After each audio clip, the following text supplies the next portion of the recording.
Sean bienvenidos a las historias de Lilith. Hola amigos, bienvenidos. Espero que estén preparados para este capítulo porque, como ya saben, se pone la parte más interesante, la más intensa, donde vamos a ver si Perry Mason puede salvar a esta clienta majestuosa. Así que pónganse cómodos para escuchar la continuación de esta fantástica e intrigante historia.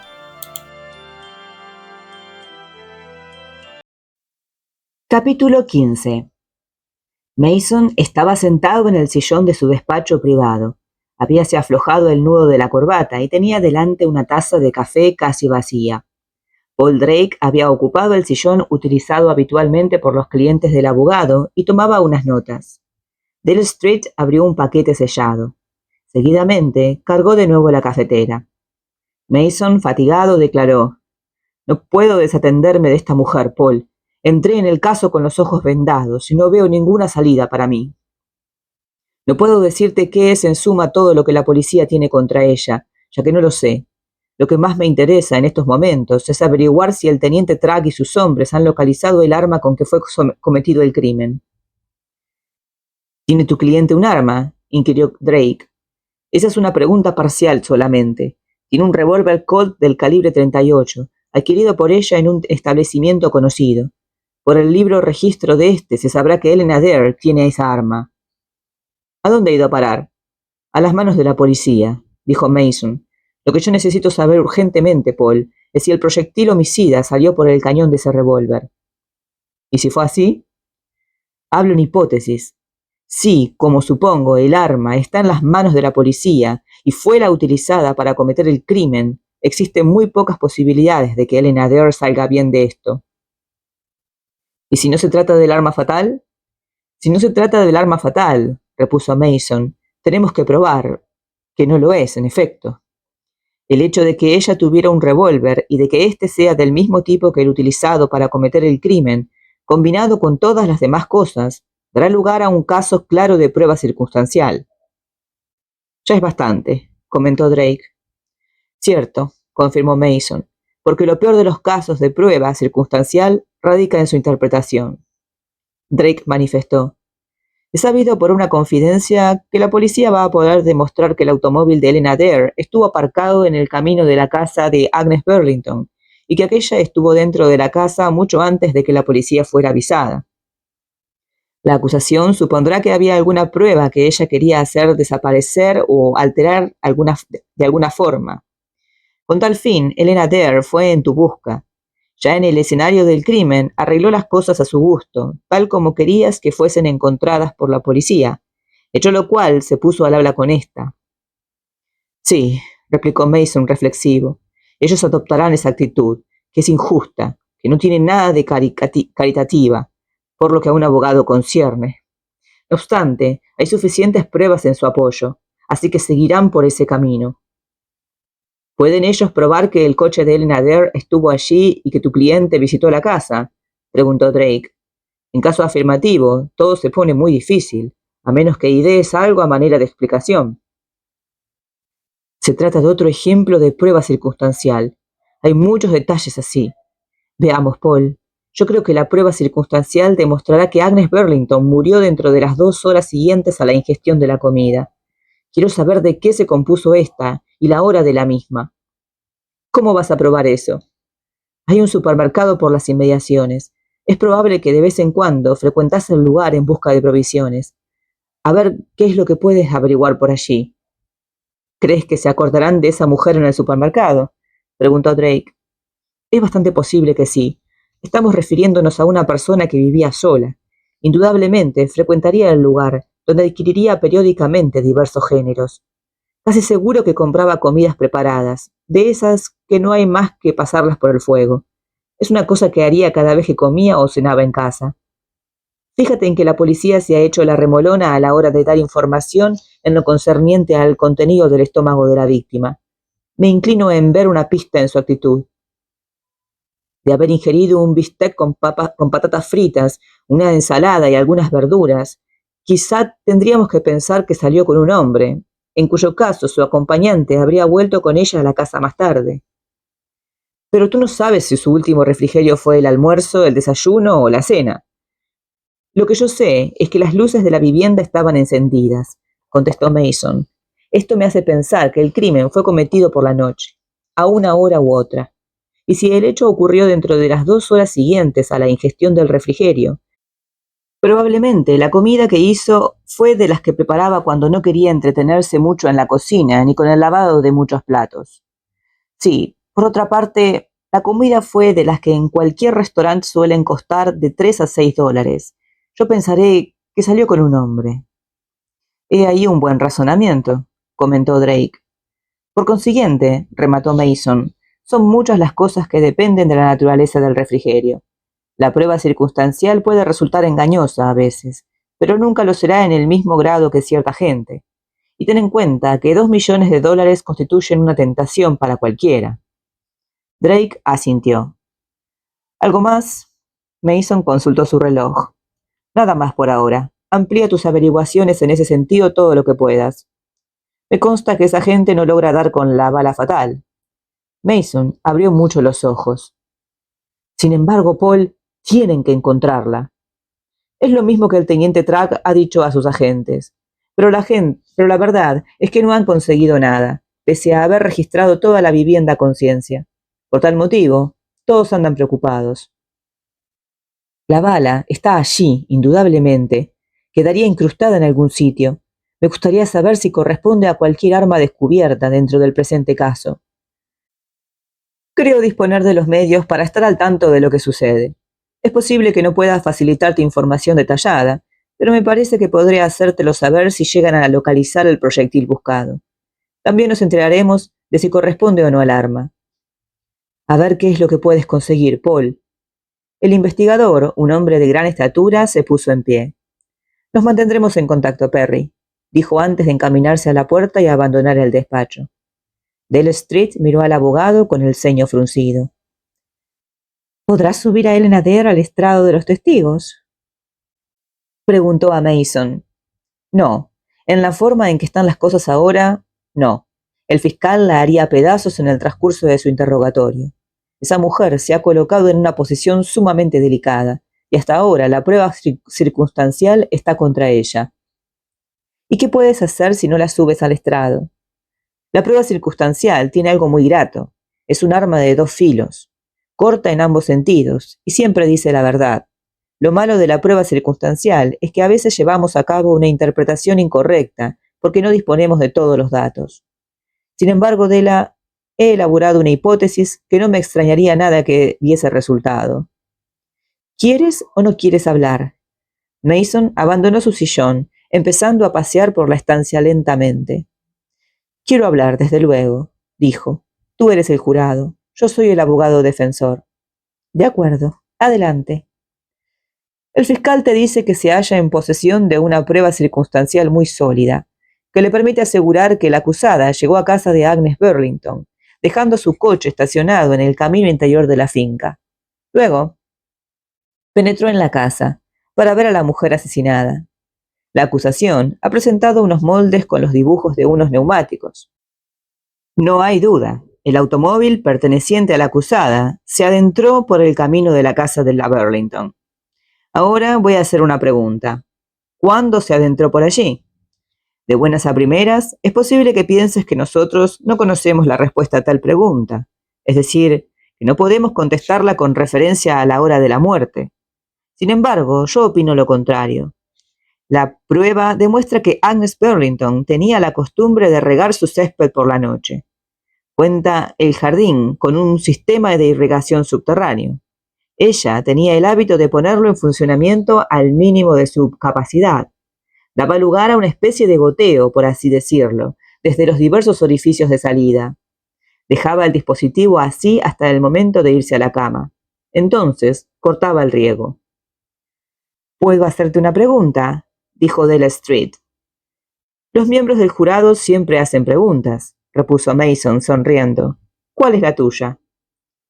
¿Cómo sabemos que esa mujer tenía la costumbre de poner el sistema de irrigación en marcha por la noche, para cerrarlo al irse de la cama?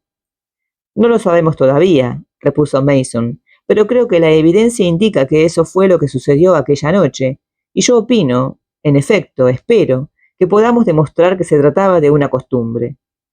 Sigue, dijo Della Street. Bien, aquella noche, la que a nosotros nos interesa, Agnes Burlington no cerró el agua, y tampoco apagó las luces eléctricas. ¿Por qué? He aquí una respuesta posible. Porque estaba viva cuando abrió el agua y estaba viva cuando encendió las luces. Pero cuando llegó la hora en que normalmente cortaba el agua, cuando llegó la hora en que normalmente apagaba las luces, estaba muerta. Por añadidura, los boletines meteorológicos aludieron a una violenta tormenta en la noche del día 4. He aquí un hecho nada corriente en nuestro clima, pero se presentó el furioso viento habitual y la usual y breve lluvia. Si Agnes Burlington hubiese estado viva después del chubasco, habría cortado el agua del sistema de irrigación del césped, y el ruido de los truenos hubiese impedido que el disparo fuera oído por algún vecino. Por consiguiente, el agua corrió durante toda la noche y a lo largo de la mañana siguiente. Las luces estuvieron encendidas durante toda aquella noche, durante toda la mañana siguiente. Luego, Helena Dare fue en su coche a ver a Agnes Burlington. No podemos probar la hora exacta en que Helena Dare detuvo su coche, pero sí sabemos que eso debió de ocurrir muchas horas después de la muerte de Agnes Burlington, porque el agua había empapado el césped, deslizándose hasta el camino, dejándolo tan cenagoso que en el piso quedaron impresas las huellas de los neumáticos del automóvil de la acusada, cuando el vehículo avanzó por allí. En otras palabras, señoras y señores del jurado, todo tiende a demostrarnos que Helena Dare se adentró en su coche por el camino interior de la finca 12 o 15 horas después de haber muerto Agnes Burlington. Mason hizo una pausa. ¿Qué tal lo estoy haciendo?, preguntó luego. Perfectamente, repuso Della, pero ¿no va a querer decirte, Helen, a qué hora se adentró por allí dejando sus huellas? Claro que querrá. Tiene que decírmelo. Bueno, ya lo ha dicho. Helena afirma que eso sucedió 1 hora o 2 antes de presentarse en este despacho para hablarme con Agnes Burlington. Tengo para mí que esa será otra mentira. Intenta proteger a su hijo o quiere desvirtuar o alterar las pruebas. Tengo que preparar este caso para un jurado, sin confiar en ninguna ayuda exterior. He de apoyarme en la evidencia. Lo estás haciendo estupendamente, manifestó Della Street. Aquí tienes mi veredicto. No culpable. Mason sonrió. Te dejas convencer demasiado fácilmente por los argumentos de la defensa, Della, pero hasta ahora no podemos aferrarnos a otra esperanza. Bueno, hay otra, a decir verdad. Es de desear que la bala que causara la muerte de Agnes Burlington no saliera del cañón del arma hallada por la policía en la guantera del automóvil de Helena Dare. Supongamos que se sepa a ciencia cierta que el proyectil fue disparado con esa arma. Entonces, tendremos que dar con algún giro espectacular que demuestre la inocencia de Helena Dare. Si no ocurre eso, estamos listos. ¿Qué me dices de White Bear?, preguntó ahora Della Street. ¿No pudo ser él quien disparara la bala que mató a Agnes Burlington?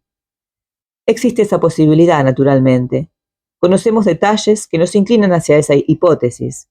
White es un hombre joven, quien aspira a seguir por la vida el camino fácil. No sé qué cantidad de dinero le dejarían los Bear, pero si no fue una suma sustanciosa, lo habrá liquidado todo. Y si entonces entró en posesión de una cantidad de dinero grande, puedo decir que un par de millones de dólares vendrían a redondearlo todo. Pero, ¿y por qué habría de matar a Agnes Burlington? Su testimonio serviría para reforzar eficazmente la reclamación del muchacho, ¿no es así? ¿Y cómo hemos sabido nosotros que su testimonio iba a respaldar la reclamación del chico?, inquirió Mason. Lo sabemos por Helena Dare, ¿no? Pero, ¿cuántas veces nos ha mentido Helena Dare?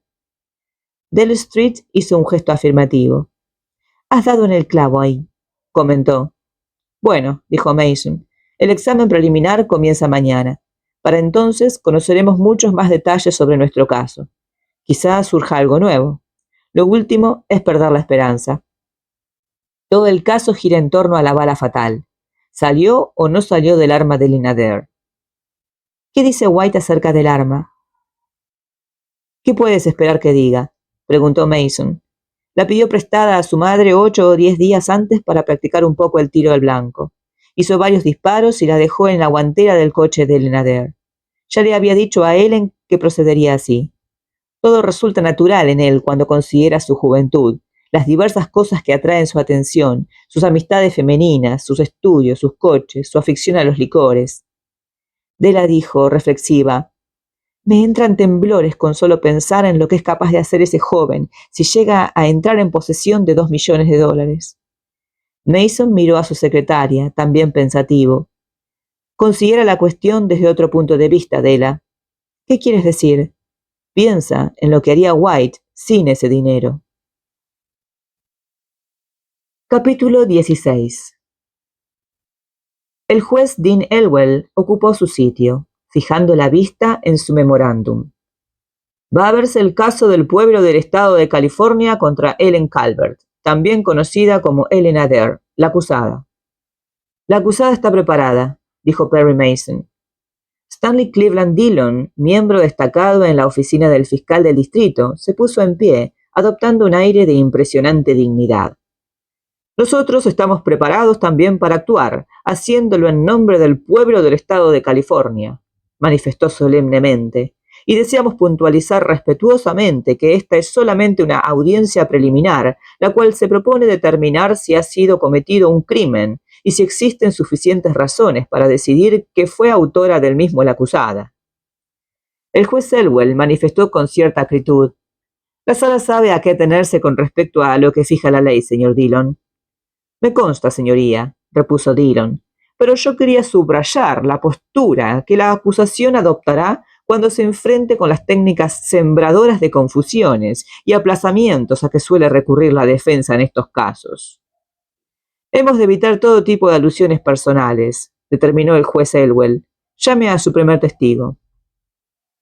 Stanley Dillon, que se enorgullecía de haber sido el fiscal que dentro del estado de California había enviado más acusados a la muerte, estaba visiblemente enojado por el trato de que le hacía objeto el juez. Dillon había sido objeto de muchas críticas. Miraba a los detenidos en los casos criminales como a reses que forzosamente han de emprender el camino del matadero. En cierta ocasión, un abogado defensor indignado había dicho que de haber sido autorizado Dillon habría desenterrado los cuerpos de aquellos que enviara a la cámara de gas para mostrar sus cabezas en panoplias y colocarlas en las paredes de su estudio a modo de trofeos. Estas censuras disgustaban a Dillon, quien explicaba una y otra vez que solo pretendía cumplir con su deber como servidor de la justicia y del público. Aseguraba que él no experimentaba ninguna satisfacción personal ante los veredictos de culpabilidad en los casos criminales en que había intervenido. Era un hombre que gustaba mucho de cuidar de las apariencias. Habíase dado cuenta de que la sala estaba atestada de público. El caso había atraído a mucha gente por haber sido aireado por la prensa.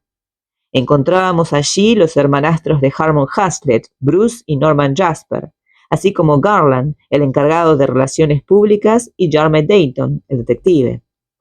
Ellen Adair se hallaba sentada junto a Mason, adoptando como siempre su aire majestuoso peculiar. Daba la impresión de no tener nada que ver con lo que allí se iba a ventilar. Con la venia de la sala, me dispongo a dar a esto la mayor brevedad posible, manifestó Dillon. Llamaré al teniente Track como mi primer testigo. El teniente Track se adelantó para prestar juramento. Luego se acomodó tranquilamente en el estrado de los testigos, dando su nombre, señas y ocupación al funcionario.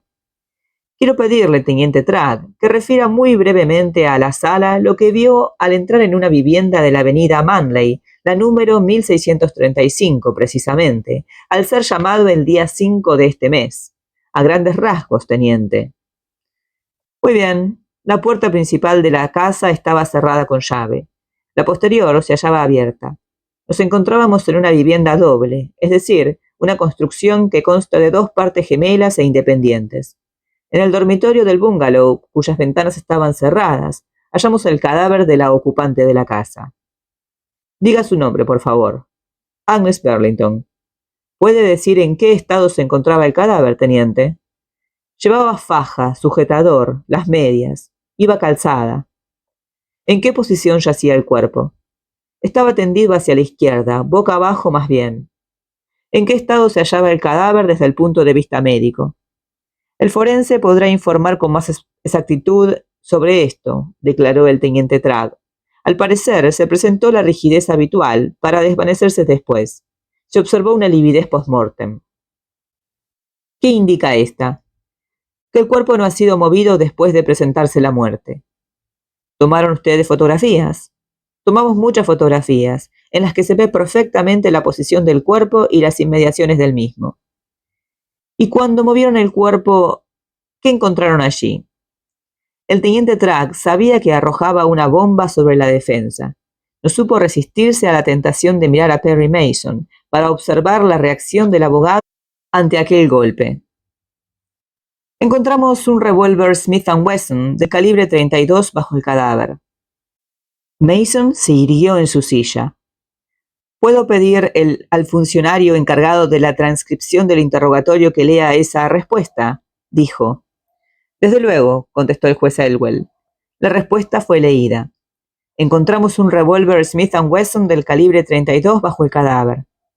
¿Se cometió con ese revólver el homicidio?, inquirió Dillon. Con la venia de la sala, dijo Mason, estas palabras solicitan una conclusión por parte del testigo, y no se ha establecido base alguna para pensar en un examen como experto en balística, y tampoco hay pruebas para determinar que la muerte de la víctima fue causada por una herida de arma de fuego. Por consiguiente, la pregunta implica un hecho no demostrado. Con la venia de la sala, contestó Dillon, se trata simplemente de un intento para acelerar las cosas. Supongo que he podido preguntar al teniente Tragg por la causa de la muerte, y que él pudo especificar que había sido originada por una bala, pero entonces la defensa probablemente habría opuesto sus objeciones, basándose en que carezco de calificaciones como forense. Adelante, haga la pregunta, dijo Mason. ¿Cuál fue la causa de la muerte?, inquirió Dillon. Una herida producida por arma de fuego. Dillon manifestó con un gesto de cansancio. Temporalmente, haré que se retire ahora del estrado de los testigos el teniente Tragg, llevando a él mismo al médico forense. Un momento, me dio Mason. Quiero formular unas preguntas al teniente Tragg antes de abandonar el estrado. Tendrá usted una ocasión para interrogarlo cuando yo haya terminado, contestó Dillon, irritado. Pero es que yo deseo interrogarlo ahora, con motivo de ciertas frases del testimonio que él ya ha dado. Creo estar en mi derecho al proceder así, si usted va a pedirle que abandone ahora el estrado, inquirió Mason. Conforme, repuso Dillon secamente. No tengo por qué oponerme. Mason miró al teniente. ¿Encontró usted un arma de fuego bajo el cuerpo de la víctima, teniente Tragg?, preguntó. Sí, señor. ¿Era esa arma un revólver Smith & Wesson del calibre 32? En efecto. ¿Vio usted el cilindro del revólver? Sí, estaba completamente cargado. ¿No contenía ese cilindro ninguna vaina vacía? No. ¿Había sido ese arma descargada recientemente? De acuerdo con las pruebas que pude hacer, el arma no había sido descargada en algún tiempo. ¿Y llevó usted algún intento a cabo para averiguar el historial del revólver? Sí, señor. ¿Quién había comprado el arma en cuestión? La víctima, Agnes Burlington, había adquirido varios años atrás, cuando trabajaba de enfermera en San Francisco. Por razones profesionales, frecuentemente, veíase obligada a salir de su casa a altas horas de la noche. ¿Obtuvo permiso oficial para llevar armas? Tenía su permiso cuando adquirió el revólver, valiéndole tal permiso en San Francisco por varios años. No lo poseía, en cambio, en la fecha en que se produjo su muerte. ¿Era ese revólver del calibre 32? En efecto. Existe la posibilidad de que la víctima muriese a consecuencia de un proyectil proveniente de esa arma y que alguien posteriormente quitase del revólver la vaina vacía, insertando en el interior del cilindro una completa. El teniente Tragg cambió de postura en el estrado que ocupaba. Yo diría que no. ¿Por qué?, quiso saber Mason. Bueno, en primer lugar, creo que dispararon sobre la mujer con un revólver del calibre 38. Me parece que tenemos el arma con que se cometió el crimen. En segundo término, yo no creo que este Smith & Wesson del calibre 32 haya sido disparado dentro de las últimas 5 o 6 semanas. ¿Localizó la bala asesina?, inquirió Mason con naturalidad. Un momento, exclamó Dillon. Con la venia de la sala, quiero oponerme a esto basándome en que el interrogatorio no es adecuado. No he entrado todavía en la cuestión de la marca del arma, ni del calibre del arma que causó la herida fatal, ni me he referido al paradero del proyectil. Me vi interrumpido por las objeciones de la defensa. Por consiguiente, ésta no tiene derecho a interrogar sobre tales puntos. Bien, ya que el fiscal se atiene al tecnicismo de la ley, decretó el juez Elwell, se acepta la objeción. Perfectamente, dijo Mason. Eso es todo por ahora. Dillon manifestó. Requiero la presencia del doctor Leland Clinton como mi siguiente testigo. El doctor Clinton, un hombre alto, de gran aplomo, más bien frío, subió al estrado. Dio a conocer su nombre, dirección y profesión. Seguidamente, recitó sus cualificaciones profesionales en respuesta a una pregunta tendente a presentarlo como experto. Luego se le preguntó si había efectuado la autopsia del cadáver de Agnes Burlington. Sí, señor. Bueno, doctor, dijo Dillon, no quiero que se exprese en términos demasiado técnicos. Deseo conocer en general cuál fue la causa de la muerte. La muerte fue originada por una herida de arma de fuego. El proyectil penetró por la parte posterior del cuerpo, a la derecha de la línea media, tocando la porción alta del riñón de este lado, elevándose y entrando en el corazón. La bala salió por el lado izquierdo, en el punto superior del pecho. Desde luego, puedo facilitarle la trayectoria de la bala anatómicamente. Ahora no, doctor, manifestó Dillon. No quiero saber el registro oficial de la terminología técnica, a menos que la acusada lo solicite. La herida causada por esa bala, tal como usted la ha descrito, ¿bastó para originar la muerte? Sí. ¿En qué espacio de tiempo? La muerte fue prácticamente instantánea, cosa de 2 o 3 segundos quizá. ¿Pudo la víctima haberse movido después de sufrir esa herida? Muy brevemente quizá, pero dudo de que la víctima acometiese muchas actividades físicas. Desde el punto de vista físico, la muerte fue prácticamente instantánea. Bien, y ha dicho usted que la bala siguió una trayectoria ascendente, ¿eh? En efecto. En consecuencia, el arma que disparó el proyectil debía de estar en una posición baja. Si la víctima estaba de pie en aquel momento, el arma se encontraría cerca del cuerpo, al nivel de la cintura o un poco más abajo aproximadamente. Sí, señor. Puede usted interrogar al testigo, dijo Dillon a Mason. ¿Vio usted quemaduras de pólvora en el cuerpo de la víctima, en la herida de la entrada? Inquirió Perry. No. Entonces el arma no estaría pegada al cuerpo de la víctima. Yo no he afirmado lo contrario.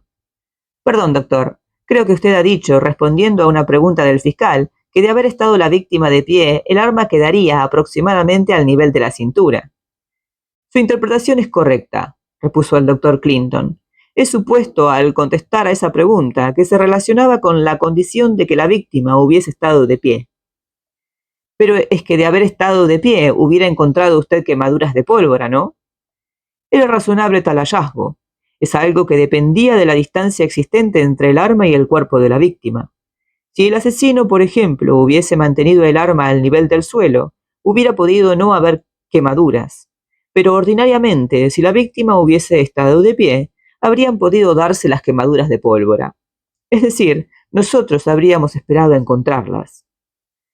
Entonces, usted supone que la víctima no estaba de pie en el momento de morir. Sí, es posible. ¿Y qué postura pudo ser la suya? Una vez eliminada la anterior, pudo adoptar cualquier otra. Pudo estar a gatas o tendida en el suelo o yaciendo en la cama.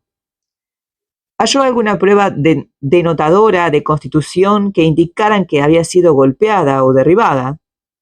No. Ha dicho usted que la bala salió por la parte alta del pecho, a la izquierda, ¿no? Sí, señor. ¿Qué puede usted decirme acerca del contenido del estómago, doctor? Un momento, exclamó Dillon. De nuevo, aquí se anticipa la defensa a la acusación. Quiero establecer mi interrogatorio de una manera ordenada. Todavía no he formulado a este testigo ninguna pregunta acerca de la hora en que se produjo la muerte. Bien, tendrá que hacerlo ya, dijo el juez Elwell. Deseo presentar el caso de una manera ordenada. Quiero demostrar primero el hecho de la muerte, su causa y la hora en que se produjo.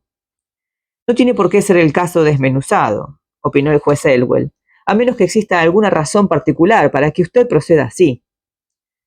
Puedo asegurar a la sala que esa razón existe, manifestó Dillon.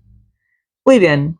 Pero eso no es obstáculo para que la defensa haga a este testigo las preguntas que crea convenientes sobre las condiciones del cuerpo. Por tanto, autorizaré aquellas concernientes al contenido del estómago. Si la sala autoriza tales preguntas, yo puedo seguir adelante, fijándome en el detalle relativo a la hora del crimen. La defensa ha formulado una pregunta y ha de obtener una respuesta, declaró el juez Elwell. El testigo dará la contestación que estime oportuna. En el estómago de la víctima, contestó el doctor Clinton, fueron encontrados guisantes verdes, almejas, patatas y pan. ¿En qué estado de conservación?, preguntó Mason. O sea, ¿hasta dónde había avanzado la digestión? La muerte se presentó aproximadamente 30 minutos antes de haber sido ingerido esos alimentos. El juez Elwell manifestó ahora: creo que no había ninguna objeción que formular ante esa pregunta, señor Mason. Pero opino que usted, probablemente, se atuvo en su interrogatorio a cuestiones suscitadas anteriormente con motivo del examen directo y la condición física del cuerpo. Me imagino que la acusación querrá ocuparse de las pruebas relativas a la hora de la muerte. Muy bien, replicó Mason. En tales circunstancias, yo no tengo nada más que preguntar de momento. Perfectamente, me dio Dillon. Voy a ocuparme ahora de todo lo relativo al momento en que se produjo la muerte de la víctima. ¿Cuánto tiempo llevaba muerta la víctima al proceder usted a su examen? Yo diría que entre 24 y 36 horas. ¿No puede usted concretar más? No, yo me inclinaría a fijar la hora de la muerte aproximadamente dentro de las 24 horas anteriores al descubrimiento del cadáver. Y el cuerpo fue descubierto alrededor de las 8:20, en la noche del día 5, ¿no? De eso solo sé lo que me han dicho. Yo puedo declarar que realicé la autopsia a las 7 de la mañana del día siguiente, el 6. En términos generales, yo fijaría la hora de la muerte entre las 24 y las 36 horas anteriores a mi examen. ¿Puede decirme si el cuerpo fue movido después de producirse la muerte? En mi opinión, el cuerpo no fue movido después de la muerte. Bueno, pudo ser movido casi inmediatamente después de haber sido disparado el proyectil que ocasionó la muerte de la víctima. ¿Qué es lo que le lleva a formular esa opinión, doctor? La lividez post-mortem. Tras la muerte, la sangre pierde color, depositándose en la parte inferior del cuerpo. En otras palabras, tras haber dejado de funcionar el corazón, actúa la fuerza de la gravedad y la sangre tiende a depositarse, decolorándose. Había una bien definida lividez post-mortem en este caso, que indicaba que el cuerpo no había sido movido. Pero claro, como ya he indicado, esto puede sucederse inmediatamente después de haber sido infligida la herida fatal. Eso es todo por ahora, dijo Dillon. ¿Formuló usted alguna opinión sobre el calibre posible del proyectil?, preguntó Mason. Estas cosas resultan muy engañosas, mucho, replicó el doctor Clinton. Yo creo que el proyectil sería el calibre 38. Ahora bien, la piel presenta cierta elasticidad durante la vida y es difícil pronunciarse sobre el calibre de la bala sin examinarla. ¿Y no encontró ninguna bala en el cuerpo?, inquirió Mason. No. La bala causante de la muerte salió por la parte alta del pecho, a la izquierda, tal como declaré antes. Gracias, doctor. Eso es todo. Requiero ahora a la presencia al estrado del teniente Track, dijo Dillon. Track subió al estrado de nuevo. ¿A qué hora llegó usted al número 1635 de la avenida Menley, teniente? A las 8:47 de la noche del día 5. ¿Llevó a cabo una inspección de la vivienda? Sí. ¿Vio usted allí a la acusada a aquella hora? Sí. ¿Habló con ella de lo que había observado y del motivo de su presencia en aquel lugar? Sí, en términos generales. Y en aquellos momentos sus indagaciones eran simplemente las de costumbre, ¿verdad? No miró a la acusada entonces como persona sospechosa, ¿eh? Su interpretación es correcta. ¿Le dijo algo acerca de la hora de su llegada a la casa? Me dijo que se había presentado allí en compañía del señor Perry Mason y la señorita Dell Street, la secretaria de Mason. Añadió que habían encontrado en la casa el cadáver de la mujer, llamando inmediatamente a la policía. ¿Le dijo algo en un momento u otro sobre su presencia en aquel sitio anteriormente? No, señor. Nos dio a entender que aquella era la primera visita que hacía a aquel lugar en algún tiempo. ¿Le habló de haberse llevado de la casa algún diario personal u otra cosa de la vivienda? Todo lo contrario, aseguró que había dejado todas las cosas tal como las había encontrado. ¿Intentó usted localizar huellas dactilares? Sí, señor. ¿Las encontró? Sí, señor. ¿Pudo identificar algunas de las huellas dactilares localizadas? Sí, señor. Había allí huellas dactilares de la víctima, por supuesto. Vimos otras que no han sido identificadas todavía. Localizamos otras de un hombre llamado Ralph Corning, quien era, por así decirlo, amigo de la víctima. Este hombre había estado allí antes, el primer día de la semana, pero se ausentó de la ciudad el 3, el 4 y el 5. ¿Puede hablarnos de otras huellas dactilares? Las huellas de la acusada y algunas otras confusas. Las de la acusada eran muy claras. ¿Dónde las localizó? En los cajones del buró, en el tirador de la puerta, en el panel de la misma, en el vidrio de la ventana correspondiente a la fachada principal. ¿Dentro o fuera? Dentro. También las encontramos en el cristal en que apoyara ambas manos. Tengo aquí una serie de fotografías, todas ellas adecuadamente señaladas en la parte posterior. Hay ampliaciones y detalles sobre sus emplazamientos respectivos. ¿Halló usted en algún momento, en algún lugar, un diario perteneciente al parecer a la víctima? Sí, señor. ¿Dónde lo encontraron? En la oficina de correos, en la ventanilla correspondiente al apartado general, en la mañana del día 6. ¿Lo identificó en aquel momento? No, señor. Nosotros nos limitamos a preguntar si había algún correo dirigido a Ellen Adair. Una vez seguros de que sí lo había, nos procuramos una orden de registro. A continuación, nos pusimos al habla con las autoridades del Servicio Postal Federal. Nos hicimos así de un sobre que contenía un diario escrito de puño y letra de la víctima. ¿Qué señas figuraban en el sobre? Ellen Adair, apartado general. ¿Sabe usted de quién era la letra? No puedo considerarme un experto en grafología, ni mucho menos, dijo el teniente Tradd. Ahora bien, poseo cierta experiencia en la materia. En términos generales, la letra parece ser la de la acusada. Creo que la cuestión ha sido sometida a un verdadero experto, quien prestará la declaración más adelante. ¿Hicieron ustedes fotografías del lugar en que estaba emplazado el cadáver? Sí, aquí están. Solicitamos, dijo Dillon, que estas fotografías formen parte de las pruebas y que el funcionario encargado de esta misión les adjudique los números que les correspondan. Así se ordena, contestó el juez Elwell. ¿Halló usted un revólver en poder de la acusada? En la guantera del automóvil de la acusada fue hallado un revólver del calibre 38. ¿Estaba cargado ese revólver? En el cilindro había 5 proyectiles y una cámara vacía. ¿No contenía esa cámara ninguna vaina? No, estaba vacía. La vaina había sido quitada. ¿Realizó usted alguna prueba con el arma? Sí, señor. ¿Cuándo había sido disparada por última vez? ¿Puede usted darnos su opinión sobre ese extremo? Había sido disparada dentro de los 3 días anteriores al hallazgo. ¿Cómo determinaron ustedes eso?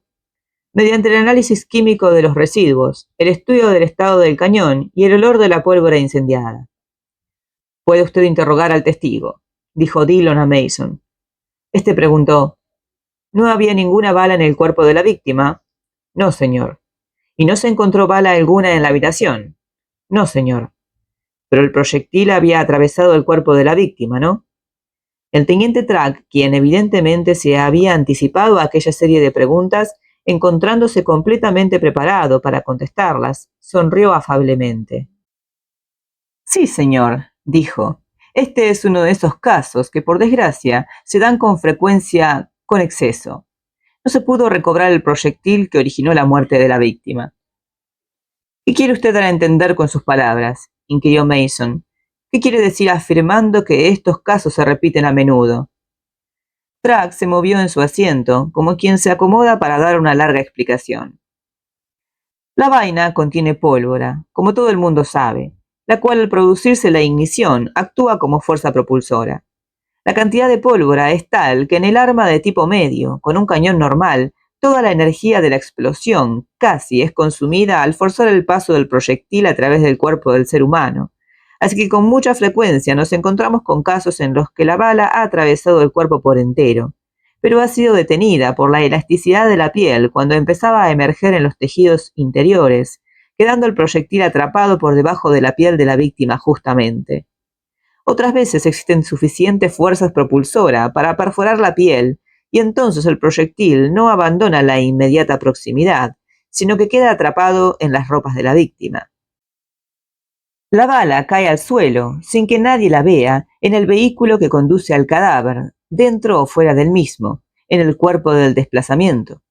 Cabe también la posibilidad de que quedara olvidada sobre el pavimento de la sala donde se efectúan las autopsias. Usted acaba de decir que la bala puede quedar atrapada entre las ropas de la víctima, señaló Mason. Sí, señor. Sin embargo, en este caso la víctima llevaba una vestimenta mínima. No es posible que se quedara entre sus prendas interiores. Hablando en términos generales, su interpretación es correcta. Pero claro, pueden suceder muchas cosas con el proyectil. ¿Cuáles, por ejemplo? La bala pudo emerger por la parte superior del pecho de la víctima, cayendo al suelo. Luego, algunas de las personas que llegaron primeramente al lugar del crimen, moviéndose de un lado para otro, le daría con el pie. ¿Alguna gente, quizá? Track repuso severo. Me he referido a alguna de las primeras personas que llegaron a la casa. ¿Y dónde pudo haber ido a parar el proyectil? Pudo haber ido a parar bajo el buró o bajo la cama. Pudo haber sido cogido por alguien también. ¿Por qué tenía que haber alguien allí interesado en apoderarse del proyectil? Track sonrió. Para evitar que fuese relacionado con el arma que produjo la muerte de la víctima. Eso, desde luego, es una suposición suya, apuntó Mason. Me ha indicado usted que hiciese algunas suposiciones, repuso Track. También hay que considerar la posibilidad de que la bala hubiese ido a parar al charco de sangre coagulada, que después fue limpiado. Pudo caerse de la camilla utilizada para transportar el cadáver hasta el vehículo que lo llevó al depósito. Más tarde se hundiría en la tierra cenagosa y en los bordes del césped empapados de agua. ¿Se buscó la bala una vez comprobado que no se hallaba dentro del cuerpo de la víctima? Track sonrió. Escudriñamos en todos los rincones de la habitación. Registramos los cajones de los muebles, buscamos entre las ropas del armario, inspeccionamos cada pared. Incluso registramos la tapicería y entre las cortinas. ¿Las cortinas estaban corridas? Sí. La víctima, evidentemente, se disponía a tomar un baño. Se desnudaba en el momento de morir. Las cortinas estaban corridas. Las ventanas habían sido cerradas, con sus pestillos por dentro. ¿Pensó usted en el techo?, preguntó Mason. Si el arma en el momento de disparar ocupaba una posición baja y el proyectil siguió una trayectoria ascendente, es posible que se incrustara en el techo. Lo examinamos todo a conciencia, repuso Track. No nos olvidamos de nada. Sin embargo, no conseguimos dar con la bala. En consecuencia, usted no puede afirmar que el proyectil que ocasionó la muerte de la víctima salió del arma hallada en la guantera del automóvil de la acusada. No podemos probar eso del todo, en la forma en que hubiéramos podido probarlo de haber recobrado la bala, declaró Track, pero estamos en condiciones de demostrarlo mediante la evidencia circunstancial. El cilindro del revólver tiene una cámara vacía. El arma había sido disparada recientemente. El proyectil era del calibre 38. Nos enfrentamos con todas esas circunstancias, unas circunstancias muy significativas. Usted ha oído el testimonio del forense. Este ha dicho que la víctima no se movió después de haber entrado la bala en su cuerpo, que la muerte fue instantánea. Sí, en efecto. Sin embargo, se halló un arma bajo el cuerpo de la víctima. Sí, señor. El arma era de la víctima. Sí, señor. ¿Cómo fue a parar allí esa arma? ¿Ha conseguido averiguar eso durante el curso de sus investigaciones? No, señor. Pudo haber sido colocada allí por alguien que la sacara de un cajón tras haber muerto la víctima. También podría ser, dijo Mason, que la víctima empuñase el arma en cuestión, apuntando a alguien a quien amenazaba, a alguien que a su vez la hubiese estado amenazando. Distraída su atención por un momento, Track terminó con una sonrisa. Dio la espalda a otra persona que tenía en la mano un revólver del calibre 38, adoptando una actitud realmente amenazadora. Exacto, confirmó Mason. Supongo que puede concebirse una hipótesis semejante, declaró el teniente Track. pero no me atrevo a considerarlo muy verosímil. En el diario por usted recobrado, halló algunos pasajes significativos. Muchos. ¿Se refiere a alguno de ellos a la acusada? Sí, hay 2 anotaciones en las que se especifica que la víctima recibió dinero de Ellen Adair y que sus contribuciones se tornaban cada vez más difíciles. Eso es todo, dijo Mason bruscamente. Requiero la presencia de Maxine Edgefield en el estado, anunció Dillon. ¿A qué se debe la presencia aquí de este testigo?, preguntó el juez Elwell. Desearía ocuparme ahora de los móviles, señoría. Muy bien, oiremos la declaración de la testigo, manifestó el juez Elwell. Tenga en cuenta, señor fiscal, sin embargo, que como usted ha señalado ya antes, esta es una audiencia preliminar y el fin de sus actuaciones es la determinación de si hay razones para creer que se ha cometido un crimen, en primer lugar, decidiendo en segundo término si la acusada se hallaba relacionada con el mismo. No nos encontramos en una audiencia con un jurado, en cuyo caso el fiscal tendrá que probar sus afirmaciones sin dejar el menor resquicio para la duda. He de declarar que por lo que a esta sala concierne, la prueba de este diario sustraído y enviado por correo en un sobre a las señas de la acusada, unida a la del arma hallada en la guantera del automóvil de aquella, bastan para expedir una orden reteniendo a Ellen Adair. Con la venia de la sala, dijo Mason, quisiera aportar otras pruebas o discutir el caso. No sé qué es lo que tenemos que discutir aquí, contestó el juez Elwell. En este momento no estamos tratando de la credibilidad de los testigos. La ley estipula que los testimonios de la acusación han de ser tomados en su valor nominal, para los fines de las presentes actuaciones. ¿Se me prohíbe que discuta el caso? No, en absoluto, dijo el juez Elwell obstinadamente. Intento decirle a usted tan solo que sus argumentos no pueden aportar nada bueno, y yo me esfuerzo por acelerar todo esto.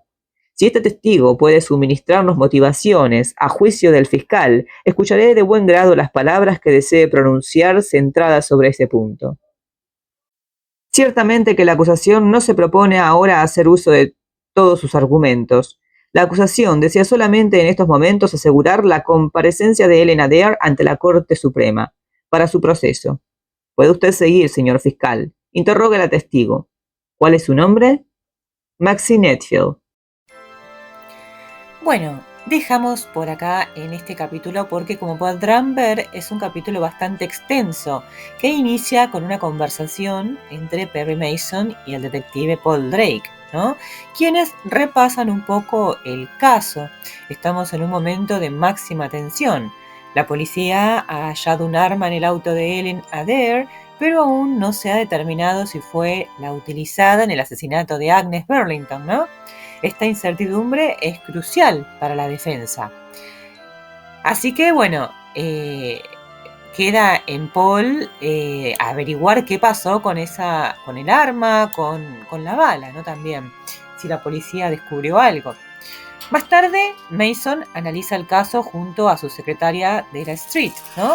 Adoptando el rol de fiscal para explorar posibles argumentos en el juicio. Reflexiona sobre la importancia de la bala homicida, que aún no ha sido encontrada, y reconstruye mentalmente la escena del crimen. O por lo menos, con los datos que tiene, cómo pudo haber sido, ¿no? Es ese momento en el que él va reconstruyendo, creo que es algo fantástico y un ejercicio que todos podríamos hacer o deberíamos hacer, ¿no? Pensando en la lógica y tal vez en la cotidianidad, en lo sencillo, cómo pudo haber sido que esta persona terminó de esta manera, ¿no? Obviamente no dejan de ser hipótesis, pero bueno, son por lo menos un punto de partida. Además, es la forma en la que el ser humano y la ciencia avanza, ¿no?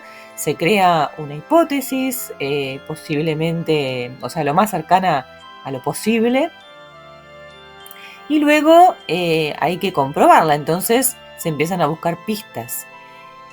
Y esto es lo que está haciendo nuestro abogado detective, ¿verdad?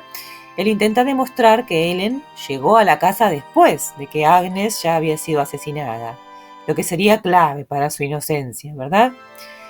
El capítulo avanza entonces hacia la audiencia preliminar, donde se decidirá si hubo un crimen y si Ellen debe ser procesada o no. El fiscal a cargo es un hombre con una reputación terrible, ¿no?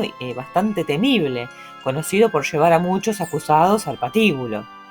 Así que sabemos que es un hombre duro. Durante la audiencia testifican el forense, el teniente Track, ¿no? Responden a muchas preguntas, tanto del fiscal como de la defensa.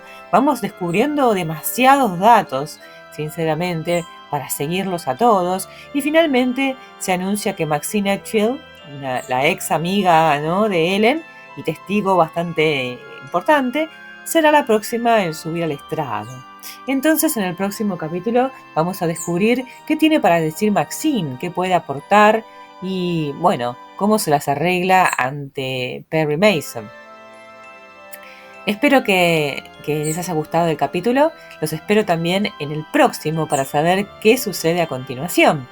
Si les gustó, no se olviden de dejar like, de comentar, comenten qué opinan hasta el momento. Hay tantos datos. ¿Qué opinan que pasó ustedes? ¿Cómo fue la historia realmente? ¿Qué pueden sacar de todo lo que se dijo? Y bueno, también de la astucia y los comentarios de Perry Mason, ¿no? Porque nosotros no estamos en blanco, sino que tenemos su ayuda. Así que bueno, no se olviden de comentar, suscríbanse si quieren recibir notificaciones para poder seguir la historia y muchas otras que van a venir. Y nada más. Espero que estén muy bien, que tengan un gran día o gran noche y nos vemos la próxima. Adiós.